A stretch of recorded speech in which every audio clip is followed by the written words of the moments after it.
How's it going, everyone? Welcome back to another episode of the Shawn and Matt Show. My name is Matt, that is Shawn, and welcome to our show. Shawn, Thursday, December 10th, how you doing today? I'm doing well, my friend. December 10th, it's my niece's birthday. Happy birthday, Rachel. Today, I put on a listing in Delray, 204 Clifford Avenue. It's a 5-bedroom, 3-bath bungalow right in Delray. It's awesome. People love Delray. I've never heard anyone say, Delray, not for me. Yeah, I've never heard that. I know. It's an awesome little neighborhood. I mean, it's got so many cool independent shops, restaurants. I mean, it's all there, right? When's the video dropping? I'm hoping today. Hey, Fendi, you going to get that video out to me or what, buddy? Now, we just filmed it 2 days ago, so it's a lot of processing, but it's going to come out pretty good. It's a great house. It's 5-bedroom, 3-bath. It's listed currently at $925, and I've had, I think, like 6 or 7 showings since I posted it this morning, so going pretty good. Cool. Well, today's topic is from an article that we found on Realtor.com. The article is entitled 5 Ways President Biden is Posed to Help First-Time Homebuyers. And a lot of these articles on Realtor.com, on Zillow, on Redfin, they're targeted and they're written in a way to promote buying, promote selling, promote all things real estate, as they should. But are they written in a way where it's so slanted that we can pick apart these articles to actually really tell you what they actually mean? So that's what we're going to go through. We're going to talk about the 5 ways that President Biden is poised to help first-time homebuyers, and if these are actually legitimate ways or if they are more of stretches. So the first way that President Biden is going to help Biden. Am I saying it Biden? Biden. The first way that Biden is going to help out first-time homebuyers is with a down payment tax credit of $15,000. And everyone loves first-time homebuyer incentives. If I made a video about first-time homebuyer incentives, it would get like thousands and thousands of views. So down payment credit up to $15,000. It looks like in year 1, first-time buyers it looks like George Bush and Obama also implemented some sort of program. In year 1, $7,500. In the second year, the amount was increased to $8,000. And, you know, if you sell immediately, you'd obviously have to pay that credit back. So previous presidents have used the old first-time homebuyer down payment tax credit. What are your initial thoughts on a down payment assistance program? Well, I think that anything is good to try to get people into homeownership because homeownership creates wealth. However, a tax credit, all right, give me a tax credit for that. I wonder what the qualifications are for this. Mm-hmm. And the tough thing is coming up with the money to begin with. So if you having trouble coming up with the money, how is a tax credit going to help you if you can't get the money anyways, right? So I think the problem is not having the cash to begin with. So why don't you just maybe reduce the taxes for that person first off so that they can get the money instead of giving a tax record or tax credit after they've already purchased and had to save that money. And I was reading an article this morning, and for most home buyers, it takes 10 years to save your 20%. 10 years. So it's like, yes, you're incentivizing them after they purchase, but wouldn't it be better to offer them maybe, all right, here's closing costs, and then pay us back on a low interest or no interest loan or something like that? I think that would be more useful because how are we getting people in? They're still going to be waiting to try to save that money, right? Mm-hmm. Down payment's the biggest hurdle. That's the biggest hurdle for first-time homebuyers. And, you know, there's a difference here. There are the first-time homebuyers that are going through the process, and then their lender or their real estate agent says, oh, by the way, you qualify for this down payment assistance program. You're going to, you know, because you live in Arlington, you get $2,500 or whatever the case may be. And then there are those first-time homebuyers where they're like, okay, let me find a first-time homebuyer program because I really don't have enough for a down payment. And that's when things get scary. We shouldn't necessarily be looking to purchase a home in order to get that first-time homebuyer tax credit. If you're already going to purchase a house, then sure, by all means, there are, there's tax credits on local levels. There's tax credit on state levels. This to me just seems like a national tax credit that would, of course, trickle down to the local economy. But I want to be very clear that I hope first-time home buyers don't, get their eyes and ears perked up simply because you can get a credit. The goal should be to buy a house and then save the money. There's an old saying, you can go broke by saving money. I hope first-time home buyers don't seek out this credit. I hope that their qualifications and, their emergency fund is set before, pursuing a credit like this. Yeah, and I think the great thing right now is in some submarkets, we're seeing the buyer's market come back. And really what you need to be educated on is, hey, I can write you a contract that I can get you a credit that will pay for your closing costs, right? So isn't it better to try to work a contract and instead of trying to save the $12,000 that you need for closing costs, you put it in the contract where the seller pays that cost for you. So I think markets can change quickly, and we're seeing some of that change in certain submarkets. And that's when you have your in, right? Right now in the Arlington condo market, you can write an offer. You can get closing costs. You can do all of this stuff. So if you're a buyer right now that doesn't have a lot of cash, first off, there's loan programs where you can put 3% down or nothing down, and then we can get you closing costs. And therefore, you're basically paying nothing at closing. I think that's the best way to do it. I understand when markets are tough, it's really difficult for people to get in. And, I'm for anything to help people, but whenever it's kind of a subsidized thing from other taxpayers to give them money after they've purchased a house, I don't see the benefit of that really, Yeah, personally, definitely a fine line. I'm a fan of credits. If the realtor can find a first-time homebuyer credit, by all means. If it's going to help them in the beginning, right? At the front end, because that's when all the help is needed, I think. It can help anytime, but really to get you in, you need that rate up front. And yeah, $15,000. That's not an entire down payment, but that's not chump change either. So moving on, number 2, public servants could receive additional home buying assistance. So the former vice president has pledged to help public and national service workers.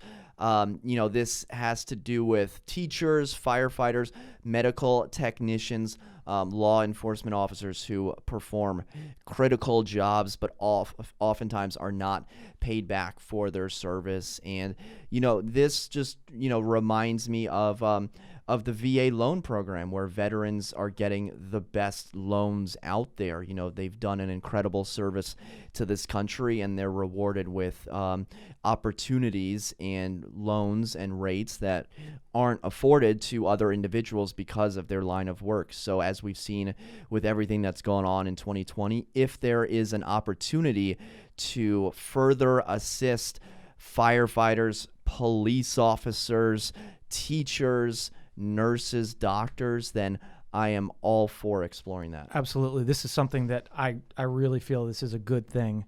You think about all those people that have these jobs that in this area, it's so expensive to live, but we need these people. So we don't want them, we want them living in our community. We don't want them to have to drive in from, an hour away just to be able to afford somewhere to live. So I think this is a good thing. I hope that we can get more teachers and firefighters and police officers to be able to afford homes in the area, and I think this is a good thing. So there is some sort of catch that they point out in the article, as there always is. These workers would have to buy their primary homes in either, quoting the article, poorer neighborhoods in need of investment, or more expensive areas such as the San Francisco Bay Area that doesn't have much affordable housing. So it looks like there could be home buyer assistance for X neighborhood if you have X job. And that doesn't sound like redlining, but we're getting pretty close to being, okay, this is your background and this is the neighborhood that we're going to help you buy in. Yeah. No, I've seen these programs before, and they were for, in Montgomery County, Maryland, was doing it a few years back. Areas are always doing this. Where this could benefit you in these areas that need revitalization is if you get in at the right time, you can see a huge uptick in value. Like in DC, we've seen all that revitalization. And if you would have invested a long time ago, or if this program existed where we got the firefighters, they would see a huge increase in value and a huge equity standpoint of hundreds of thousands of dollars in some instances. So in some ways, this could be a good thing. In others, it could be bad.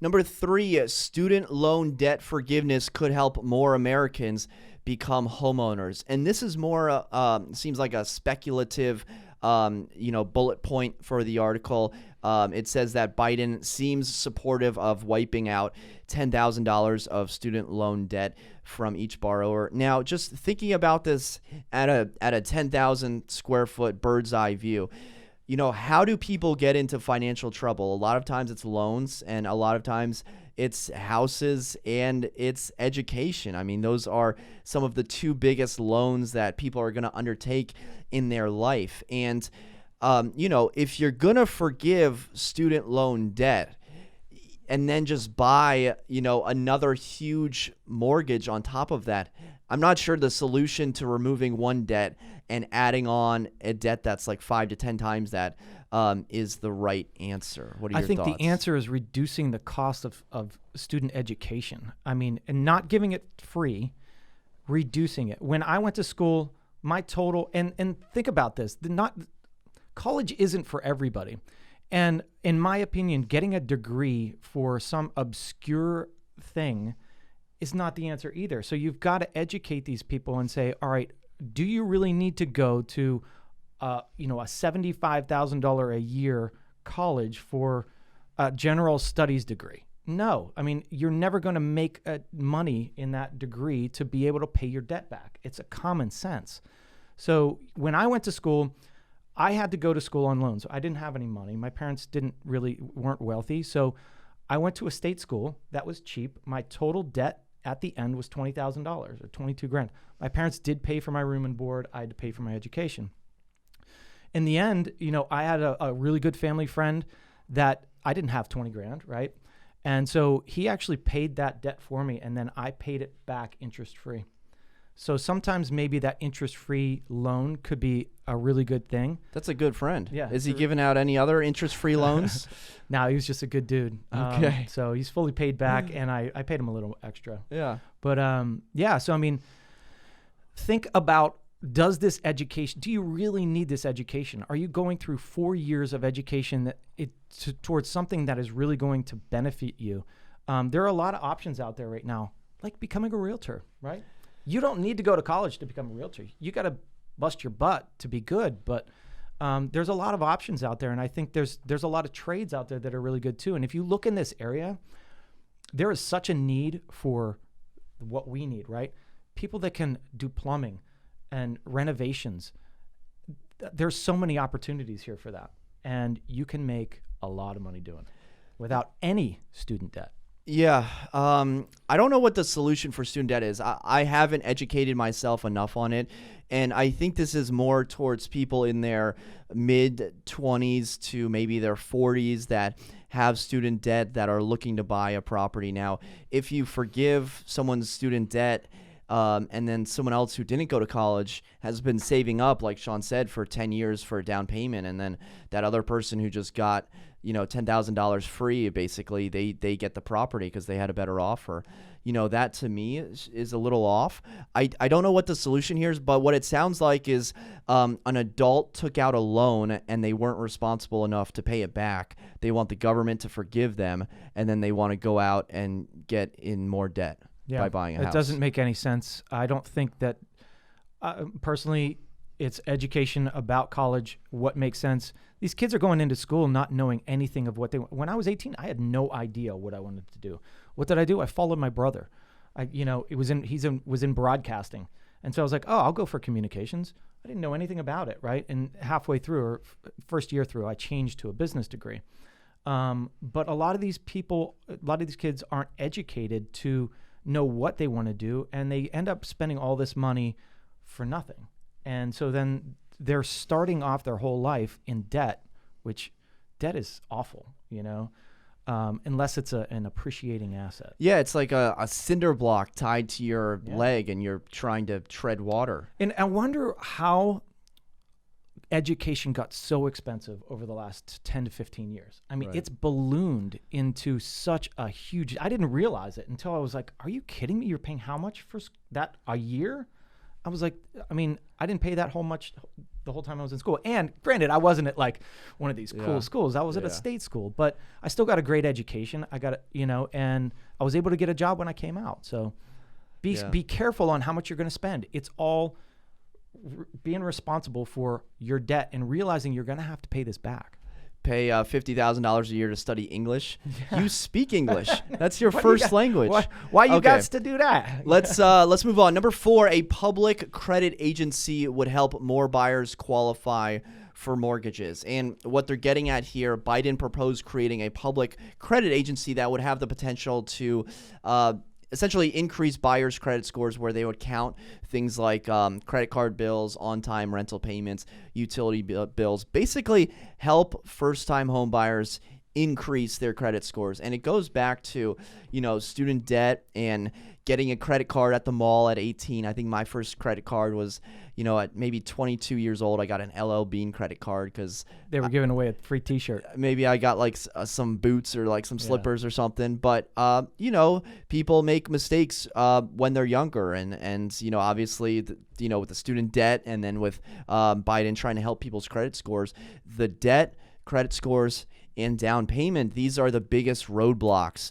for getting people their first house. And when we're talking about education, how to get so expensive, no one ever taught us credits in class. No one ever taught us down payments and loans and things like that. 100%. No one ever taught us how to invest.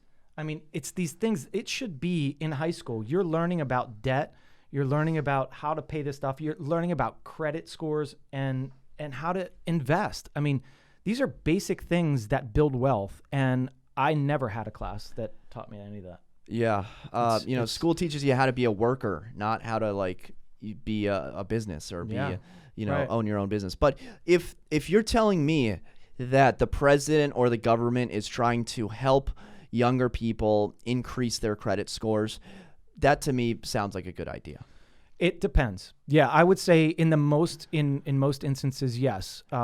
If their credit score is low for a reason, that's a red flag, right? But I think where this is helping is for people that don't have much credit, right? So if you're showing that you're paying your rental payment every month and they can't use that as something in your credit, I think it's a downside, because they're showing that they can pay their debts and they're responsible for paying every month. That should, in my opinion, go towards something good on your credit so you can build that.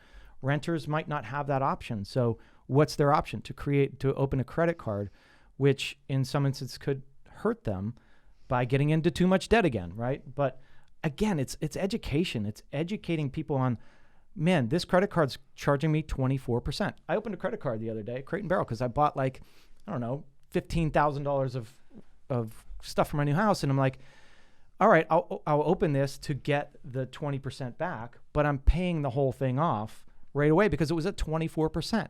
Do you realize what 24% is? I mean, that's insane. So these people don't realize how much money is being charged. Maybe the answer is capping credit card interest rates, right? How is it right for somebody to charge me 24%? Hey, I guess if you want to open the card, go for it, right? But doesn't it seem kind of criminal? Those are big dogs you'd be going after. My gosh. Yeah. I mean, that's the thing is it's big dogs, it's big money, and it's big corporations. But what's right? Yeah. You could get interest rates are at 2% and they're charging 24. That's where the problem is. I think that a lot of people get into this credit card debt, and the big corporations are making money off these people that have no money. But again, it's about education and knowing what kind of problems there are. And maybe we start a business that we offer low interest credit cards, right? They say the biggest scams are the ones right in front of your face. College, credit card debt. Yep. Loans, things Not like a good that. thing. So number 5, more affordable homes could go up during a Biden presidency. Biden has pledged to help out with affordable housing. He also wants to increase the housing supply by putting $100 billion towards constructing and upgrading affordable housing. This could have a big impact overall, says one of the real estate agents that was quoted in this article. Now, this one to me is interesting because affordable housing usually happens on a state and a local level, and Joe Biden wants to put $100 billion towards constructing and upgrading affordable housing.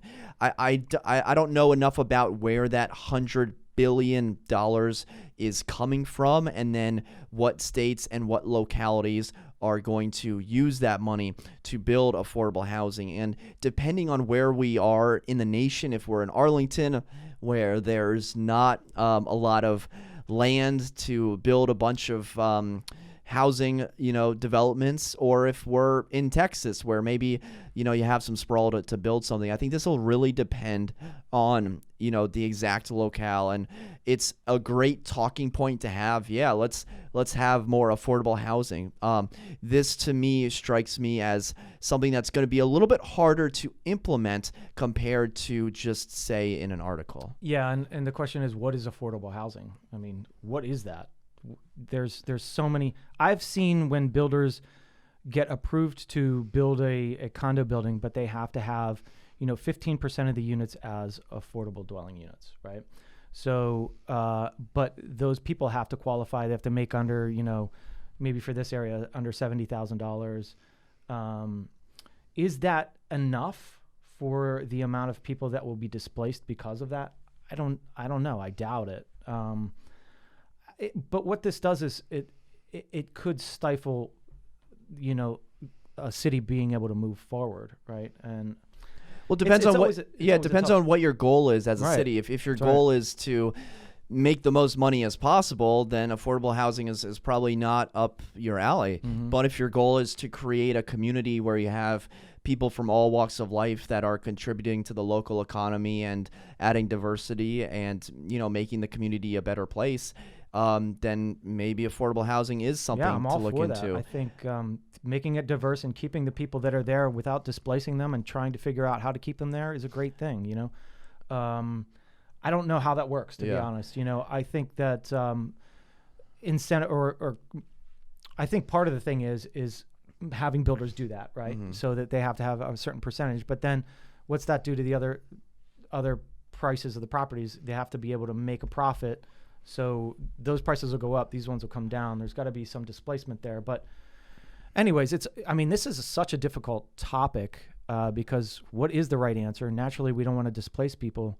At the same time, Yeah, and Biden says, he wants to allegedly make it harder for builders to put up new housing, assuming this is single-family housing. Maybe they're getting rid of a duplex or something to put up a single-family house. But I know in Arlington, where, you have average median incomes for affordable housing, usually at a certain percentage. It could be 70%. It could be much lower than that. Developers trade more density for affordable dwelling units. So they may be given 16 affordable dwelling units, but the county may say, oh, well, if you do 24, then you can actually go up one more story and then get a tax credit. Get a tax credit, add parking, get rid of parking. So there are building incentives to get more affordable housing.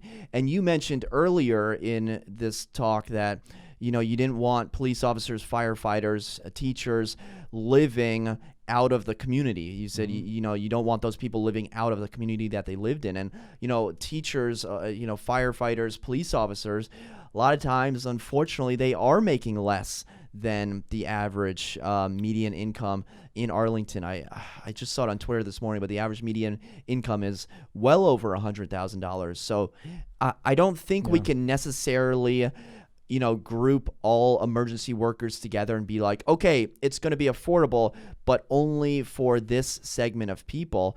But I do think it'll come down to a local level as to how we can get more affordable housing in the area. Yeah, it's a tough issue. I'm for, trying to make it work and getting these people, these workers to stay for sure. I don't know what the answer is. I think both of those things combined, incentivizing those. Yeah, I think they're kind of interconnected, right? Yeah.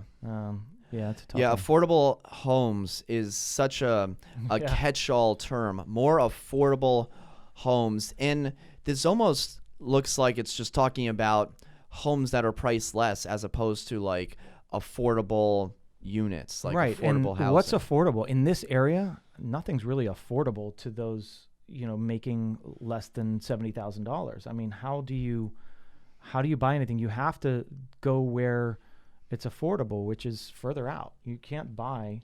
So if you're going to make say we're in a condo building where a one bedroom is selling for $400,000 and you're going to reduce it to $200,000 so that they can do it. All right, go for it. And what are you going to then do? Reduce their condo fee as well? So I don't know. There's so many if, ands, and buts in this. I'm for it. I want to help people build wealth, and those people that sacrifice, they should get something. But how do you do it? That's the biggest question.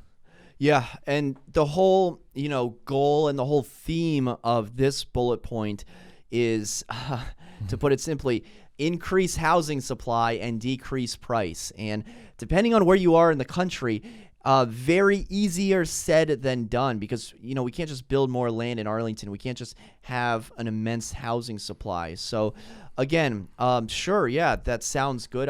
And the thing is, give a lower interest runs. Right now, interest rates are ridiculous, but these are the types of things that help people, right? The lower interest rates, or keeping the housing tax credit when you own a home. It was reduced to $700,000 in debt, in your loan amount. But why squash that at all? Keep that going. That's going to incentivize buyers, and it's always going to help. So anything little like that to help people make those payments, to give them tax credits, to lower interest rates. There's ways to do it. It's not always by throwing money at a program. It might be incentivizing them in different ways. Cool.